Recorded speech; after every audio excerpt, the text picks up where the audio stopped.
ఏం చేస్తున్నావు?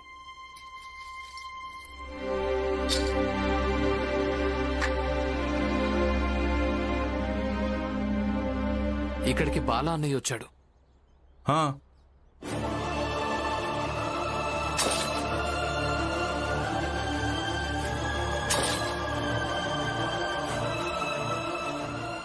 గాజు పెంకుల మీద నడుచుకుంటూ నీ దగ్గరికి వస్తాను.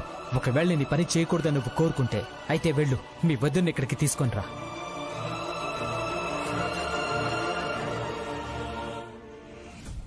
నేను నచ్చ చెప్పడానికి ప్రయత్నించిన తర్వాత ఆయన కోపంతో వెళ్ళిపోయాడు. ఈ బాల రోజు రోజుకి ఇంకా చెడిపోతున్నాడు. వాడు అర్థం చేసుకోలేకపోతున్నాడు. వ్యక్తిగత సమస్యలు ఇంకా ఇబ్బందుల కారణంగా వాడు సామాజిక అపరాధిలా మారిపోయాడు. సామాజిక అపరాధి అంటే? ఈ విధంగా దారిలో సీసాలు పగలగొట్టడం మంచిదేనంటావా? వచ్చిపోయే జనాల పాదాలకు ఈ పెంకులు గుచ్చుకోవచ్చు. ఇది సామాజిక అపరాధం కాదా? కాకపోతే ఇది వేరే విషయం అనుకో. ఈ గాజు పెంకులు శుభ్రం చేస్తూ ఒక బాధ్యత గల పౌరుడు అయ్యి నువ్వు నీ కర్తవ్యాన్ని నిర్వహిస్తున్నావు. కానీ ఈ కర్తవ్యం వల్ల చాలా అపరాధం దాచిపడింది. కోపాన్ని వదిలేయండి. జరిగింది ఏదో జరిగింది. అయినా చావంటే ఎవరు భయపడరు బాబు గారు? బాబుగారు, వీళ్ళిద్దరూ సగునాబాయి కొడుకులు. ఆస్తి పేరున ఒక ఇల్లుంది. ఆ ఇంటిని ఇద్దరూ పంచుకోవడం కోసమే ఇక్కడికి వచ్చారు. మీరు కేవలం మీ కాగితాల మీద వేలిముద్రలు వేసి ఇవ్వండి. అసలు ఇవేం కాగితాలు? ఇవి పంపకాల కాగితాలు.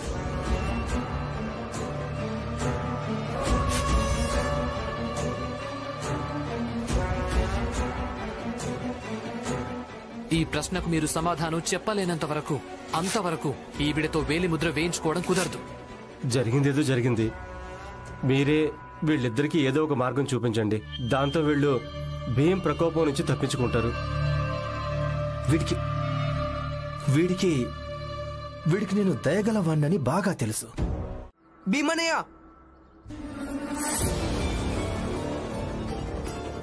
కొంపతీసి మీరు భీమన్నయ్య పుస్తకాలు కాల్చడం లేదు కదా?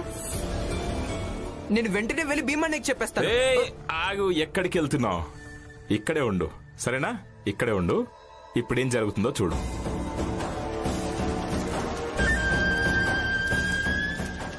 మీరు చాలా తప్పు చేస్తున్నారు. భీమన్నయ్య పుస్తకాన్ని కాల్చకండి. కేకలేస్తూ ఉండు. భీమన్నయ్య పుస్తకాలు కాల్చకండి. మీ భీమరావు అన్నయ్య బలమంతా ఇవే పుస్తకాల్లో ఉంది కదా.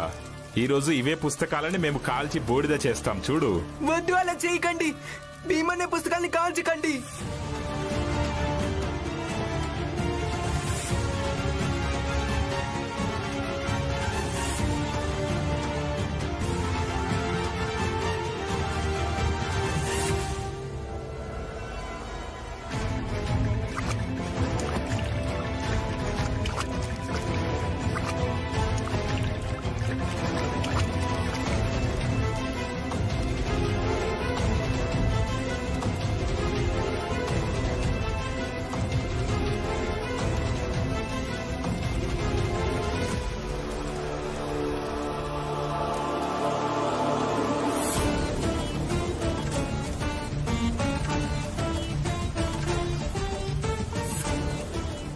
మీరెందుకు ఇలా చేస్తున్నారు? భీమన్నయ్య పుస్తకాన్ని కాల్ చేస్తున్నారు. ఇప్పుడు భీమరావుకు అర్థమవుతుంది మా విషయాలకు దూరంగా ఉండడమే మేలని. భీమరావు మా కాగితాలు చించాడు కదా, అందుకే మేము తన పుస్తకాలనే కాల్ చేశాం. భీమన్నయ్య పుస్తకాలు. ఇక ఇప్పుడు ఏడుస్తూ ఉండు.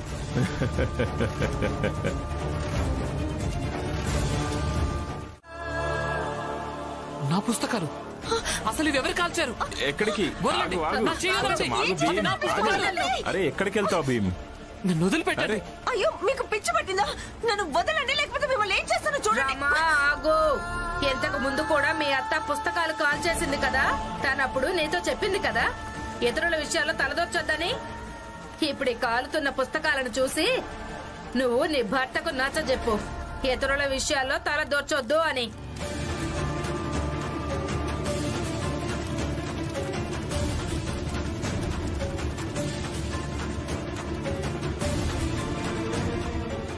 నన్ను వదలండి. ఇదంతా మీరే చేశారా? వదలండి, నా చెయ్యి వదలండి. భీమ్, ఎక్కడికి భీమ్? వదలండి, వదలండి. నాన్న, నాన్న పుస్తకాలు. భీమ్, అయ్యో, ఎవరైనా నీళ్లు తీసుకురండి, మంటలు ఆర్పేయండి తొందరగా. బాగుంది జీజాబాయ్, బాగుంది. పుస్తకాలన్నీ కాలిపోయాయి. ఇక ఇప్పుడు నీళ్లు చల్లి మీ వదిన చేసిన తప్పుని నువ్వు దాచాలనుకుంటున్నావా?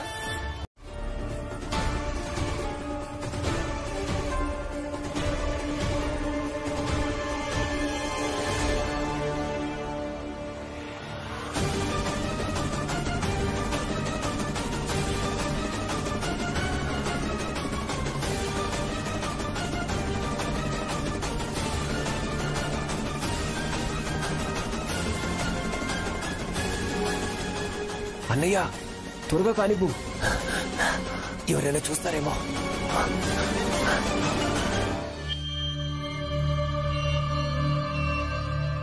అన్నయ్య, శరీరం ఎందుకు కదలడం లేదు? చనిపోయింది అనిపిస్తుంది.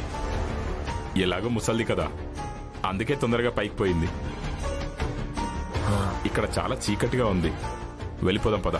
పద పద వెళ్ళిపోదాం అన్నయ్య.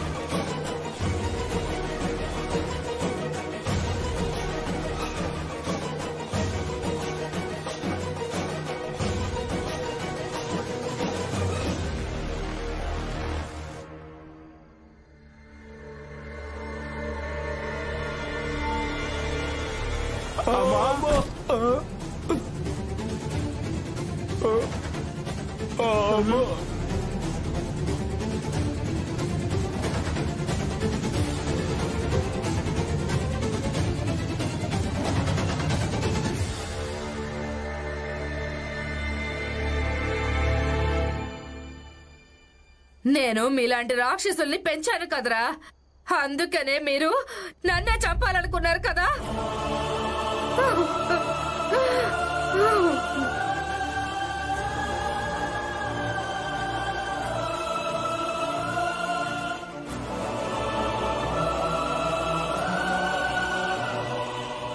అమ్మా, అసలు మీరు ఏమంటున్నారు? మాకు అలాంటి ఉద్దేశమే లేదు. అవునమ్మా, అలాంటి ఉద్దేశం ఏది లేదు. అబద్ధాలు ఆడకండి, ఏమాత్రం అబద్ధాలు ఆడకండి. మీ ఉద్దేశం ఏంటో అది మీ అమ్మకు చాలా బాగా తెలిసిపోయింది. ఆవిడకిది కూడా తెలిసిపోయింది, తన కన్న కొడుకులే తన ప్రాణాలు తీయాలనుకున్నారని.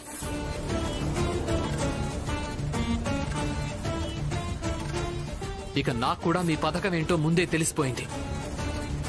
అందుకే నేను ఇంకా రమ కలిసి ఈమెను అక్కడి నుంచి తప్పించాం. ఇక మీరు హితేష్ బాబాయ్, జోకు బాబాయ్, జనార్దన్ బాబాయ్లతో కలిసి నరోత్తమ్ జోషిని కూడా కలిసి వచ్చారు కదా. నా జీవితంలో ఉన్న సుఖం, శాంతి మొత్తం నాశనం అయిపోయింది.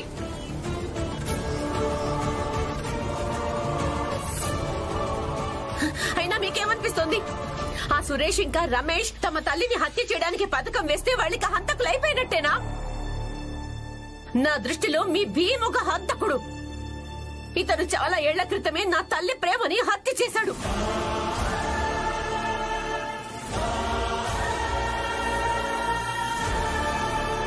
మీ అందరి దృష్టిలో ఇతను ఒక గొప్పవాడే కావచ్చు, కానీ నాకు మాత్రం నాకితను హంతకుడిలా కనిపిస్తాడు.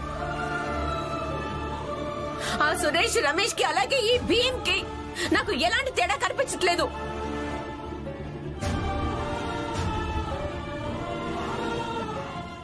నేను మీ తల్లి ప్రేమను ఎప్పుడు హత్య చేశాను? రమా, అందరూ బయటికి వెళ్ళండి. ఈ సంగతి నేను జీజాబాయ్ చూసుకుంటాం.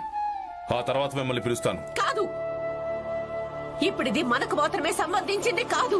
జీజాబాయ్, ఇప్పుడు ఈ విషయం వచ్చింది కాబట్టి ఈ రోజు ఇతను పూర్తిగా విన్న తర్వాతే బయటికెళ్తాడు. నా కొడుకులు వేరే ఎవరైనా అయ్యుంటే బహుశా నేను వాళ్ళకి నచ్చజెప్పేవాడినేమో. నేను ఏదైతే చేశానో నీకోసమే చేశాను అని. అందుకే శోభనం నాటి రాత్రే నేను జీజాబాయికి చెప్పాను, మనకంటూ సొంత సంతానం ఉండదు అని. ఎందుకంటే భీమాబాయి సంతానం విషయంలో నేను న్యాయం చేయడానికి, వాళ్లకు ప్రేమను పంచడానికి. మీరా ఇది వింటే అంతా సంతోషించగలరు, కానీ భీమ్ సంతోషించడు. ఎందుకంటే భీమ్ అన్ని పరిస్థితుల్లోనూ న్యాయం పక్కనే ఉంటాడు. నేను కూడా నమ్ముతున్నాను జీజాబాయి విషయంలో అన్యాయం చేశానని. కానీ ఈ విషయంలో నాకు కొంచెం కూడా పశ్చాత్తాపం లేదు, నేనెందుకలా చేశానా అని. చాలాసార్లు ప్రేమ వ్యక్తిని ఒక అపరాధిలా మార్చేస్తుంది. అన్నట్టు నేను భీమ్ని ప్రేమిస్తున్నాను. నేను బతికున్నంత వరకు అంతవరకు ప్రేమిస్తూ ఉంటాను. చివరి శ్వాస దాకా నా కొడుకును ప్రేమిస్తూనే ఉంటాను. నాకు తెలుసు. కానీ అన్నయ్య, భీమ్తో మాట్లాడక తప్పదు కదా. ఇక ఈ విషయంలో కేవలం భీమ్తో మీరే మాట్లాడగలరు.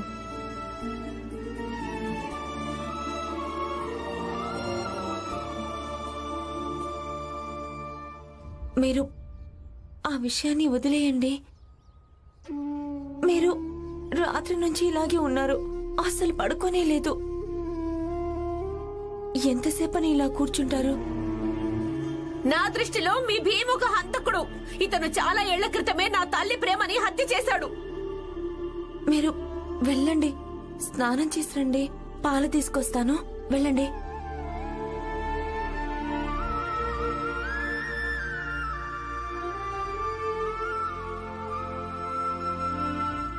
నేను మామయ్యతో మాట్లాడుస్తాను.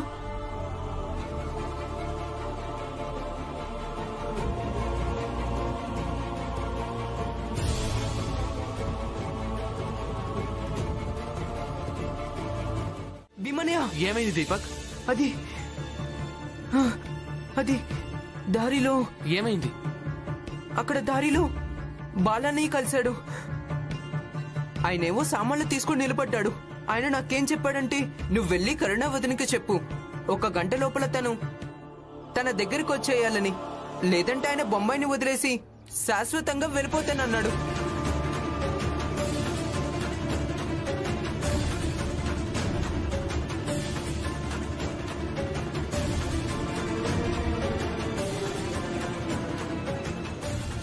స్టేషన్కి వెళ్లే దారిలో మీకోసం ఎదురు చూస్తున్నాడు. దీపక్,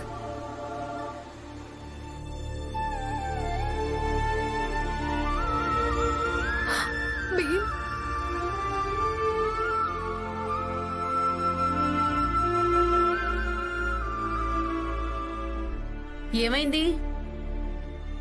ఆ దద్దమ్మ వైపు ఎందుకు చూస్తున్నావు? చూడాలనుకుంటే నువ్వు మీ పూజ్యురాలైన పిన్ని గారి వైపు చూడు. ఈవిడ నచ్చ చెప్తుంది. ఏమంటావు వదినా? మీరు కరుణకు నచ్చ చెప్తారు కదా. కాదు, ఇందాక కాసేపటి క్రితం మీరు నాకు చెప్పారు కదా, నేను నా హక్కు కోసం మొదటి నుంచే పోరాడాల్సింది అని. నాకేం కష్టం వచ్చిందో నేను మొదట్లోనే చెప్పాల్సిందని అన్నారుగా. అలాగే కరుణకు కూడా నచ్చ చెప్పండి. బాలా ఇంకా ఈమె గొడవలు ఇప్పుడే మొదలయ్యాయి కదా, అందుకే ఈవిడికి నచ్చ చెప్పండి. ఒకవేళ ఇప్పుడే ఏదైనా నిర్ణయం తీసుకుంటే ఇక్కడే ఉండిపోతుంది అని, బాలా వెళ్ళిపోతాడు అని, ఇక జీవితం అంతా ఈమె ఇక్కడే ఉండాల్సి వస్తుంది అని. ఒకవేళ కొంపదీసి కొన్నేళ్ల తర్వాత ఈమె కూడా మీలాగే మారిపోతుందేమో, అందరికీ మీలాగే చెప్పడం మొదలు పెడుతుందేమో. ఏంటంటే అప్పుడు ఏం మాట్లాడాల్సింది, బాలానా ఆపు ఉండాల్సింది కదా. ఇప్పుడు ఇలాంటి పరిస్థితి వచ్చేదే కాదు కదా. ఆగండి, ఈమె జీజాబాయేం కాదు కదా ప్రతిదానికి మీరు తనకు ఉపన్యాసం ఇవ్వడానికి.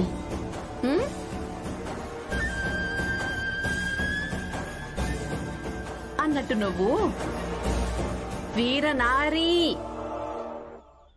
నాకు తెలిసింది నిన్న రాత్రి నుంచి నీకు మీ నాన్న మీద కోపంగా ఉందంట.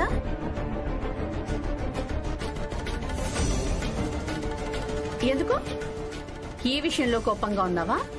దానికి కారణం ఎంతో కొంత స్వయంగా నువ్వే అని. అసలు నీకు అలాగే మీ నాన్నకు తేడా ఏముంది? ఎలా అయితే మీ నాన్న తన నిర్ణయాలన్నింటినీ ఇతరుల మీద రుద్దేస్తాడో అలాగే నువ్వు నీ నిర్ణయాన్ని మీ వదిన మీద రుద్దేస్తున్నావు. అంటే నేను అంగీకరించాలా? నీ మౌనం కూడా ఇదే చెప్తుందని? నేను తనను ఆపడానికి వెళ్ళిపోవాలని?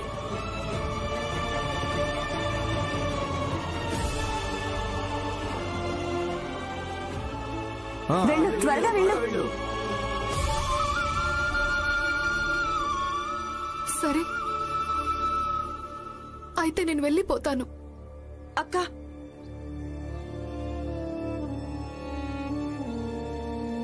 ఈయన అభిప్రాయం తెలుసుకునే ముందు మీరు నా మీద ఒట్టేసి చెప్పాల్సి ఉంటుంది.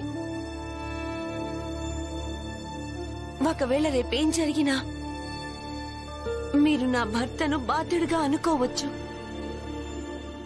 కానీ నేరస్తుడిగా కాదు.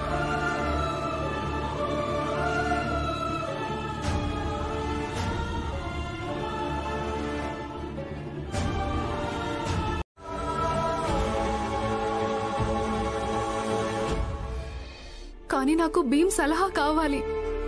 చెప్పు భీమ్రావ్. అయితే సరే వదినా, మీరు వెళ్ళకండి. బాలా అన్నయ్యను ఇంకొంచెం సేపు ఎదురు చూడనివ్వండి.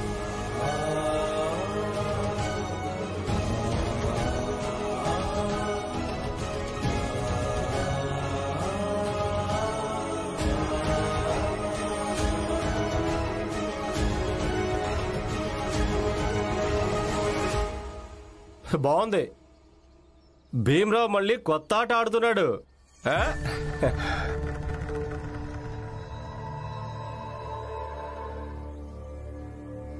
చూడు తల్లి, వెళ్ళమ్మా. బాలా దగ్గరికి వెళ్ళి వాడిని ఇంటికి తీసుకుని వెళ్ళు. తర్వాత మేము అందరం కలిసి బాలాతో మాట్లాడతాం. అవునమ్మా, వెళ్ళు. బాలను ఒప్పించి తీసుకెళ్ళు.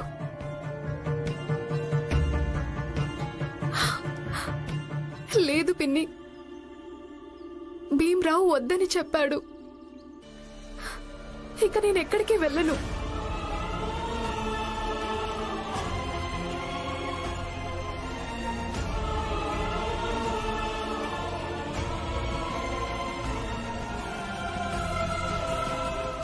మీకు తెలుసా, ఈమె కాదు, మీరేడవడం మంచిది. మీ గారాల భీం ఉన్నాడు కదా, ఈమె కళ్లల్లో కన్నీళ్లను వదిలేసి వెళ్లాడు. తన నిర్ణయంతో ఏడిపించి వెళ్లిపోయాడు. కానీ మీరు విగ్రహాల మారి నిలబడి ఉండండి.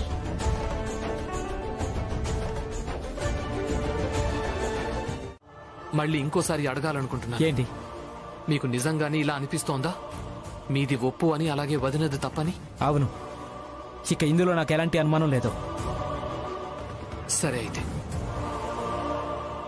మీరు నాకు 10 రోజులు ఇవ్వండి.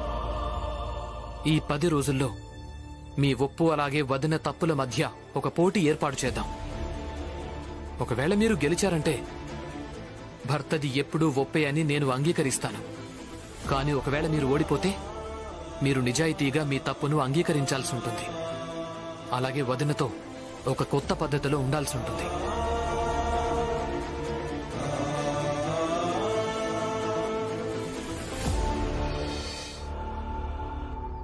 నేను నీ మాట ఎందుకు వినాలి? నాకు ఒక్క కారణం చెప్పు, నేను ఇక్కడే ఆగిపోవడానికి. చెప్పు బీన్. బాలాబాబా, బాలాబాబా, అక్క అక్కడ స్పృహ తప్పి పడిపోయింది. వదిన పడిపోయిందా? ఎలా? అన్నయ్య!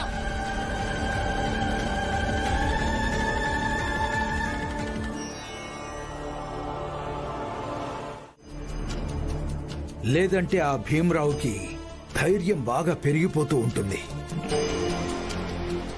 అయ్యగారు, అమ్మగారు భోజనానికి రమ్మంటున్నారు. వెళ్ళి చెప్పు, ఆకలిగా లేదని. వెళ్ళు.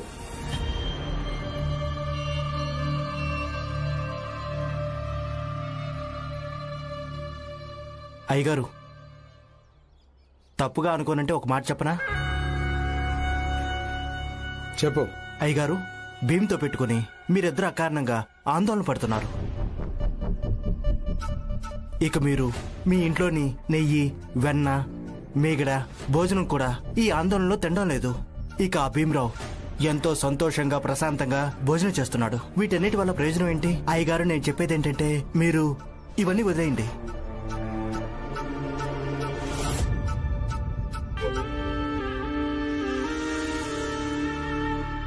ఏమన్నావు? ఇలారా.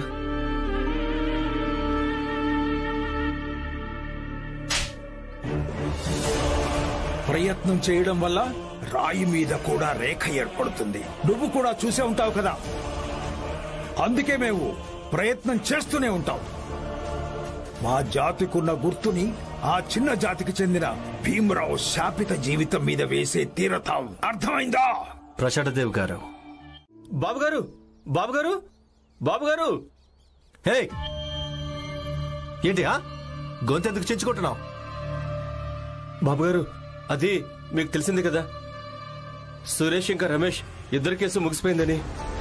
భీమ్ మళ్లీ గెలిచాడు, మిగతా వాళ్ళంతా ఓడిపోయారు. వెధవా, నువ్వెప్పుడు మొదనష్టపు వార్తలే తీసుకొస్తావు. భీమ్రావ్ విజయగాథ వినిపించాలనుకుంటే ఇక్కడి నుంచి వెళ్ళిపో. ఇంత క్రితమే మేము ఒకరిని నేల మీద పొర్లించి మరీ కొట్టాం. అయ్యగారు, విజయగాథ కాదు, యుద్ధానికి ఒక కొత్త మైదానం తెరుచుకుంది. దాని గురించి చెప్పడం కోసం వచ్చాను. ఎలాంటి మైదానం అంటే అక్కడ పోరాడొచ్చు, అలాగే గెలవచ్చు కూడా. హితేష్, వివరంగా చెప్పు, ఎలాంటి మైదానం? బాబుగారు, భీమరావు అన్నయ్య బాల, అలాగే బాల భార్య, ఇక వాళ్ళిద్దరి మధ్య ఎప్పటిలాగే ఉపన్యాసం ఇవ్వడానికి, తల దూర్చడానికి, అలాగే సర్వం నాశనం చేయడానికి వచ్చాడు భీమ్. బాల మగాడు, మొగుడు. తను తన భార్యను భార్యలాగే ఉంచాలనుకుంటున్నాడు. కాని భీమరావు తను ఎలా అయితే తన భార్యకు బానిసో అలాగే బాలను కూడా మార్చాలనుకుంటున్నాడు. ఇక మీరే చెప్పండి, ఆలోచించండి, అర్థం చేసుకోండి. ఆ మైదానంలో ఎలాంటి యుద్ధం చెయ్యొచ్చో.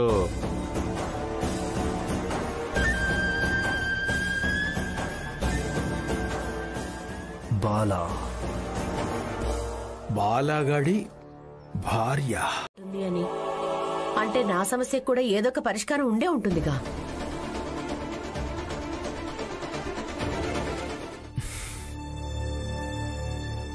నాకు చాలా బాధగా ఉంది, అలాగే సానుభూతి కూడా ఉంది. మీ వేదన అలాగే పరిస్థితిని చూస్తుంటే నాన్నేం చేశాడో అది పూర్తిగా తప్పి నేను ఒప్పుకుంటున్నాను. ఒప్పుకోవడం వల్ల ఏం ప్రయోజనం లేదు భీమ్. అలాగే నీ ఈ సానుభూతి నాకు అస్సలు అవసరం లేదు. నాకు కేవలం ఇది చెప్పు, అసలు నీ న్యాయం ఏం చెప్తోంది?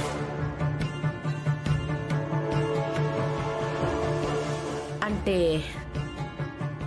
ఇంతవరకు ఆలోచించనే లేదా? సరే, ఆలోచించుకో. ఆలోచించడానికి ఎంత సమయం కావాలో తీసుకో. కానీ నువ్వు ఇది గుర్తు పెట్టుకో, నాకు న్యాయం కావాలి. ఇవే ఈ పుస్తకాలు చదువుతూ రాస్తూ ఉంటావు కదా న్యాయం గురించి. ఒక పంచి కాగితం ఇంకా కలం తీసుకుని నాకు రాసివ్వు, నువ్వు నాకు న్యాయం జరిపిస్తాను అని. రాయ్.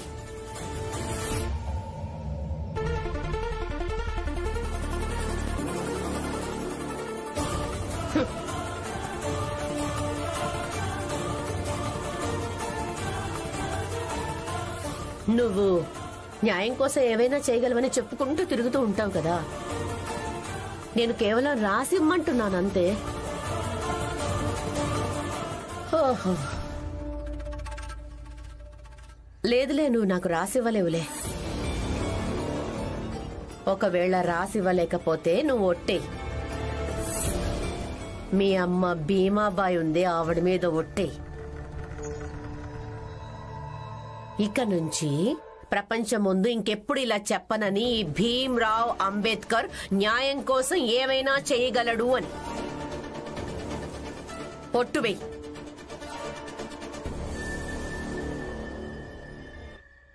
ఇస్తాను.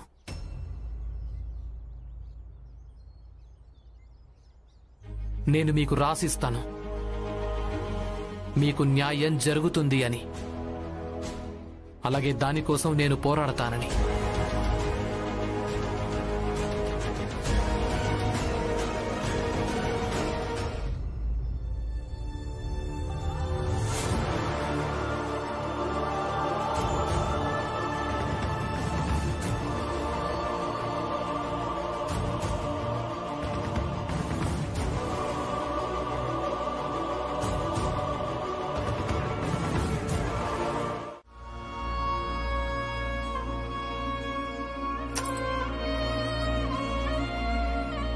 నా ప్రశ్న కూడా ఇదే.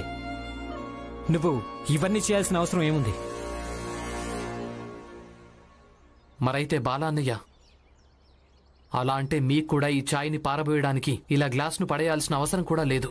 మీరు చేశారు కదా. మీరొక పని చేయండి, మీరే ఈ గ్లాస్ తీసి నాకు ఇవ్వండి, నేను వెళ్ళి లోపల పెట్టొస్తాను. లేదంటే మీకు మళ్ళీ నేను తలదూరుస్తున్నాననిపిస్తూ ఉంటుంది. ఇలా మాట మార్చడం వల్ల ఇది ఇంతటితో ఆగిపోదు భీమ్. నా ప్రశ్న ఏంటంటే, అసలు నువ్వు ఇదంతా చేయాల్సిన అవసరం ఏముంది? ప్రతి ఒక్కరి జీవితంలో తలదూర్చడం సరైంది కాదు. భీమ్, జీజాబాయి గురించి మనిద్దరం మాట్లాడుకున్న తర్వాత మరి ఈ కాగితం జీజాబాయికి ఎందుకు రాసిచ్చావు? ఎందుకంటే జీజాబాయి ఈ కాగితం పట్టుకుని ప్రతిరోజు ప్రతి క్షణం తమాషాలు చేస్తూ తిరుగుతుండాలనా, నాటకాలు చేస్తూ ఉండాలనా? మామయ్య, అదేం లేదు. ఈయన కూడా ఎంతో బాధపడుతున్నారు. ఏది ఏమైనా సరే, కానీ భీమ్ జీజాబాయి మీద మంచితనం చూపించాల్సిన అవసరమేముంది?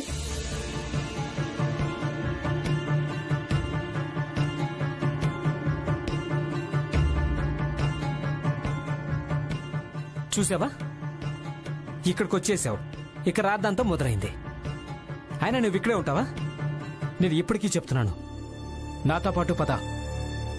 వీళ్ల పద్ధతిలో వీళ్ళ బతకనిపో. మన బతుకు మనం మన పద్ధతిలో బతుకుదాం. పద. వద్దు దినా, మీరెక్కడికి వెళ్ళడానికి వీల్లేదు.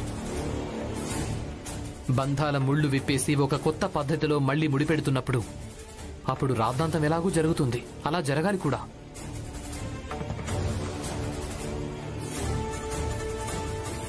మరి భీమ్, నువ్వు విషయాన్ని ఎందుకు లాగుతున్నావు? గ్లాస్ తీసుకుని లోపలికి వెళ్ళిపో. సరే అన్నయ్య, గ్లాస్ నేనే తీస్తాను. హే భీమ్,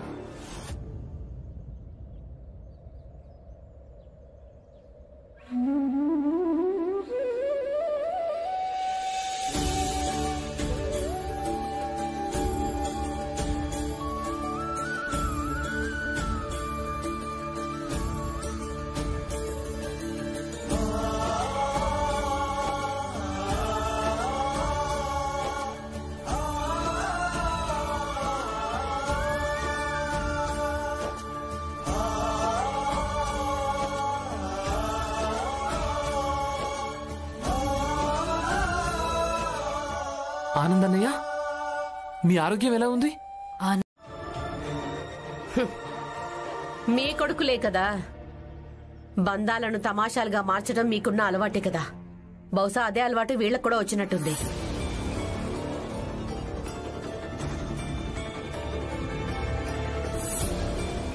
ఆనంద్ చేయి వదిలిపెట్టు. వదలను. చాలు. అసలు మీరిద్దరూ తమాషా అనుకుంటున్నారా? ఒకరినొకరు వదలండి. ఎంతసేపని ఇద్దరు అలాగే ఉంటారు? ఈ విషయం తేలేంత వరకు, అంతవరకు. విషయం తేలడానికి అది తేల్చుకునే స్థలం కూడా ఉండాలి కదా. అది నేను ఏర్పాటు చేస్తాను. లక్ష్మి, ఏమంటున్నావు?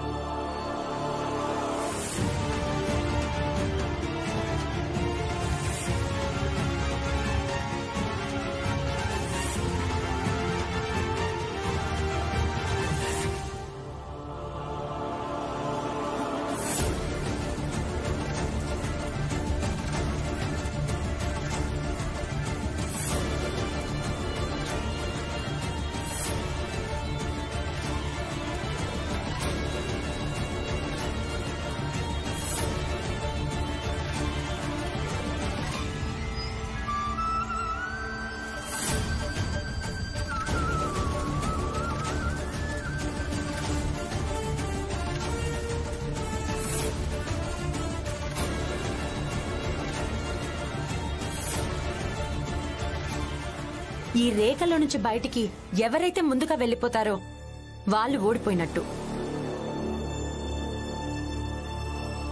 ఇక ఎవరైతే ఈ రేఖ లోపల ఉంటారో వాళ్ళు గెలిచినట్టు.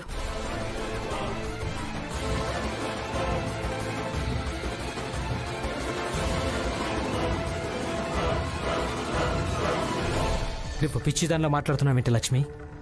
ఆనంద్కు మొదటి నుంచే జబ్బుంది. వాడిన శక్తి ఉపయోగిస్తాడు. నేను వీని చీకట్లోనే ఓడించగలను.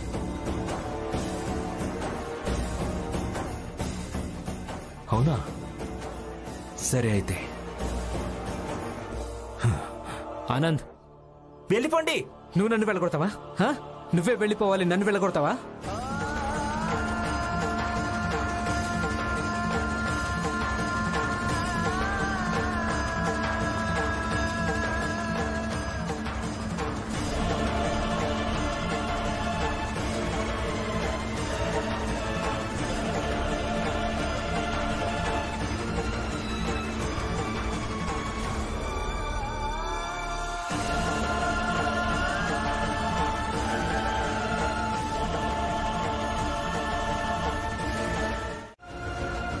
గ్లాస్ తీయండి.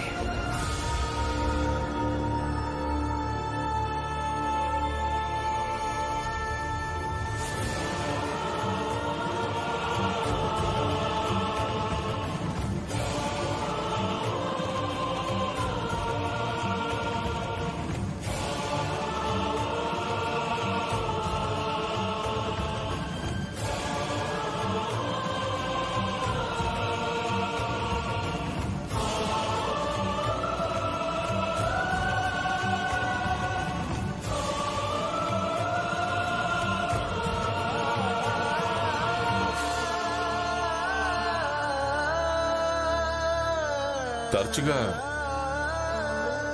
ఒక కొడుకు ఓడిపోతే ఆ తండ్రికి తనను తక్కువ చేయడం అస్సలు నచ్చదు.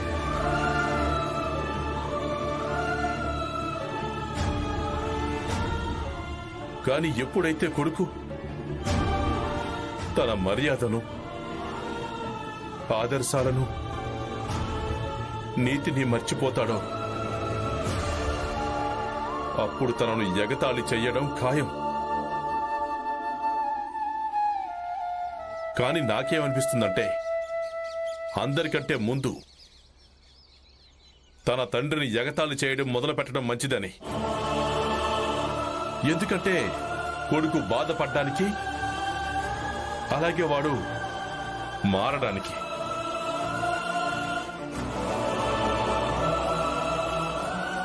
అభినందనలు ఆనంద్, అభినందనలు.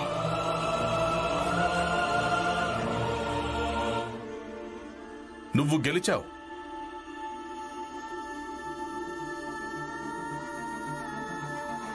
కాదు,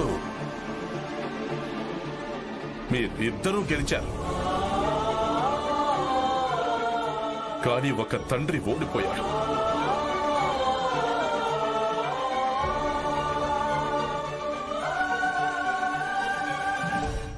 నీ మీద భీమ్. నోరు మూసుకో జీజాబాయ్, నోరు మూసుకో.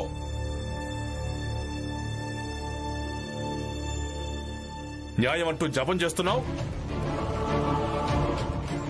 జీజాబాయ్, నువ్వెవరికైనా న్యాయం చేశావా? భర్తకు గాని, అత్తారింటికి గాని, పిల్లలకు గాని. నువ్వు న్యాయం అడుగుతున్నప్పుడు అది చాలా పరిహాసంగా అనిపిస్తుంది. అందుకే నువ్వు నోరు మూసుకునుండు. అలాగే నీకు నువ్వు ఎగతాళి చేయించుకోకు.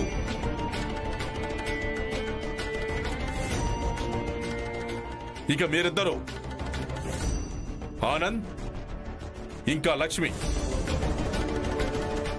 నా మీద మీ ఇద్దరికి ఫిర్యాదులున్నాయి కదా, ఆ ఫిర్యాదుల్ని అలాగే ఉండనివ్వండి.